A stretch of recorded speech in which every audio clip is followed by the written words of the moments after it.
नमस्कार मंडळींनो, आजच्या ब्लॉगमध्ये तुमचं मनापासून स्वागत केलंय। नेहमीप्रमाणे तकडे हजेरी लावलाय आणि निघालय घराकडे नाश्ता करूसाठी। रोडवर इलाय आणि बघलाय तर आवज आणि चेडू दोघाव जणांकडे मस्ती करत रावलेले। चेडू आवशिक नुसते ढास मारी होता, मग मी सुद्धा पाय पुढे केले आणि चेडवाक सांगले दर आता माझ्या पायाक ढास मार, तथा बियाक लागला टुंग टुंग ट्याड्याव। ट्रेंडिंगचा परिणाम हो, बाकी काय नाही। घराकडे इलाय आणि मस्त पैकी नाश्ता करू बसलाय। नाश्त्याक होता कवटाची भुर्जी, सोबतच 2 कवटा आणि चपाती सुद्धा होती। येवा तुम्ही सुद्धा नाश्ता करू। परत एकदा जिम मध्ये गेला आणि व्हिडिओ काढताना सागर भावन बघितल्याबरोबर नाचान दाखवला आणि म्हणता वाईच थांब, परबांच्या जिल्ह्याची आम्ही कळ काढाया। आणि गेलो संकेत दादाकडे आणि मस्त पैकी संकेत दादा मोबाईल मध्ये बसलेलो ह्याना जाऊन तकडेसून मोबाईल वाढल्या आणि म्हणता नाचान दाखव। संकेत दादा म्हणता आता एका फोन कावतलय। कामावरसून घराकडे इला आणि बघलाय तर मनीषा काकी, कल्पिता मामे आणि आऊ सकडे गजाली मारित होते। घरात इला आणि जेवक बसल्या आणि आज जेवणात होता माशाचा सार, सोबतच फ्राय केलेले मासे आणि चपाते। मग हे तीनसांचं उठलं आणि मी आणि संकेत गेलो बाहेरचं काम झाल्यानंतर परत एकदा घराकडे इलो आणि खळ्यात जाऊन बघलंय तर ह्याचा काय वेगळाच विषय।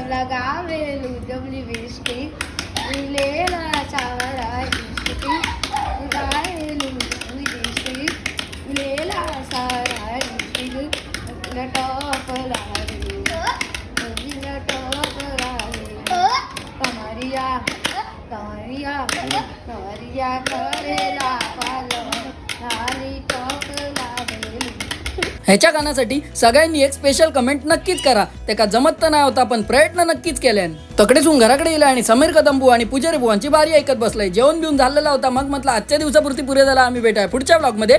तर सर देवा काळजी।